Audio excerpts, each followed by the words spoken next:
Avui a l'entrevista ens acompanya l'economista Germà Bel. La passada setmana, Germà Bel va presentar a la Cambra de Comerç de Tarragona el seu llibre Espanya, capital París. Amb ell analitzarem tot seguit el concepte de solidaritat econòmica entre autonomies i els problemes que té el corredor del Mediterrani. Quins problemes bàsics té ara mateix el corredor del Mediterrani?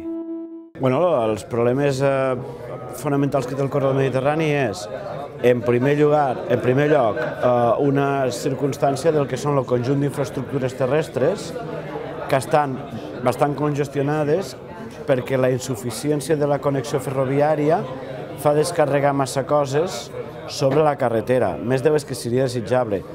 Prioritat en termes de transport de mercaderies, resoldre el corredor ferroviari, que a més té que anar acompanyat en resoldre els passatgers i això ajudarà a descongestionar la carretera.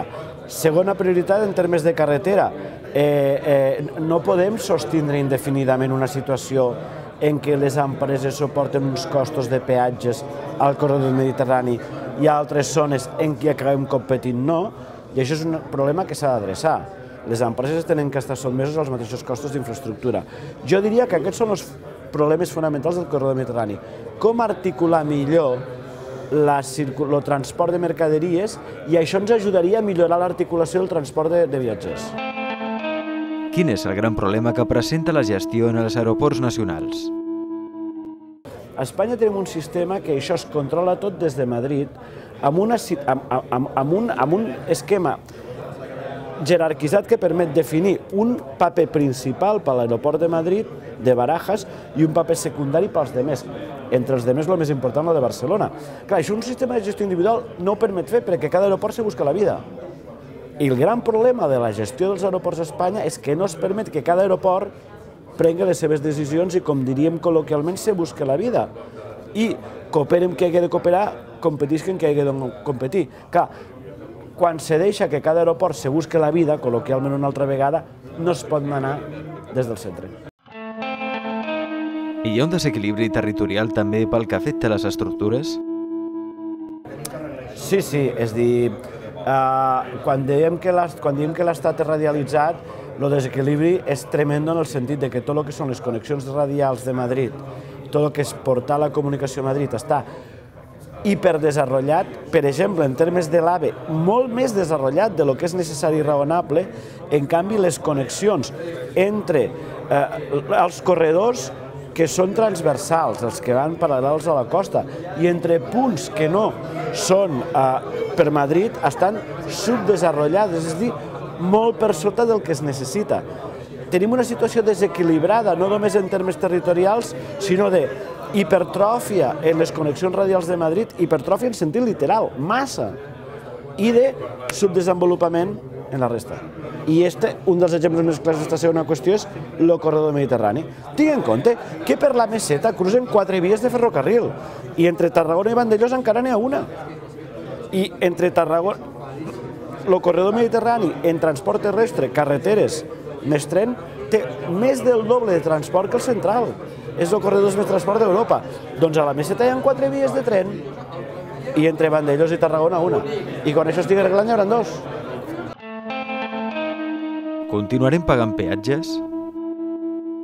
En primer lloc cal dir que no és només un problema específic de Catalunya, hi ha diverses regions a Espanya que tenen una participació molt alta del peatge a les seues autopistes estatals. Estatals vull dir de concessió de l'Estat, siguin privades o no. De fet, la Rioja és la que té més alta. Hi ha un problema general a Espanya que afecta molt a Catalunya, que és que estan molt mal repartits els peatges. Hi ha 3 de cada 4 quilòmetres d'autopista no és de peatge i 1 de cada 4 sí, però els peatges estan molt concentrats en altres regions. I això jo crec que fa massa temps, que ja ho comentem, i que ja fa temps que s'hauria d'haver pres una decisió de o hi ha peatge a tot arreu o no hi ha peatge en altres formes de pagament. Les dues vies són possibles. En moment de restricció financera, tan forta com l'actual, sembla més viable instal·lar peatge a tot arreu. En tot cas, el que no pot seguir és una situació que fa que algunes regions la gent pagui les seves autopistes i les dels altres. I altres regions paguen una part de les seves, perquè això bàsicament perjudica el benestar dels ciutadans i distorsiona l'activitat de les empreses, perquè introdueix costos diferents segons la regió en què visques, i això va contra tot tipus de lògica econòmica i concepte d'equitat i, per cert, de solidaritat. Madrid no és París. Madrid, al mapa mental de molts ciutadans d'Espanya, ja és París. Ja fa una funció com la que fa París a França. Però, clar, França no és com Espanya. Lo París de veritat té una part importantíssima de la població i la riquesa francesa. Lo París nostre, castís, local, no.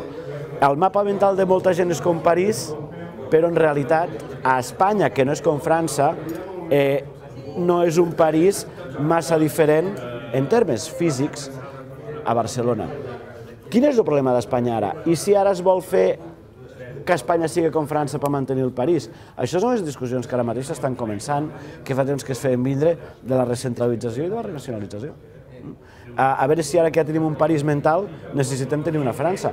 Però això ja se'n surt de l'economia i és metapolític, és una discussió política de gran abast, que jo crec que al llibre Espanya Capital París, les últimes pàgines són precisament d'això i sembla que els fets ens porten a tenir aquestes discussions.